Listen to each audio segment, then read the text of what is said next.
Hello everyone, welcome to my channel. আজকে Sunday, সকালবেলা ঘুম থেকে উঠে আমার কুট্টুকে নিয়েই অনেকক্ষণ কেটে যায়। তারপর ওষুধ খেয়ে টিফিন করলাম। টিফিন খাওয়ার পরে পুচুকে ওয়াইপস দিয়ে পরিষ্কার করার জন্য যেই রেডি করেছে অমনিও পুক করে পালিয়ে গেছে।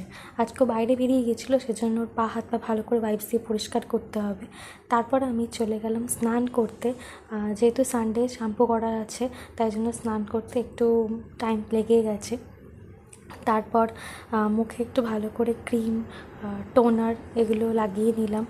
মুখটাকে ক্লিন করে নিলাম। প্রচণ্ড গরম পড়েছে, আর আমার যেহেতু অয়েলি স্কিন, আমার ভীষণ প্রবলেম হয়। যাদের অয়েলি স্কিনের সমস্যা আছে তারা জানো, মানে এত পরিমাণে তেল বেরোতে থাকে, ঘাম হতে থাকে। তাই জন্য আমি নাইসিনামাইডের একটা প্রোডাক্ট ইউজ করি, সেটা তোমাদের সাথে এর আগে শেয়ার করেছি।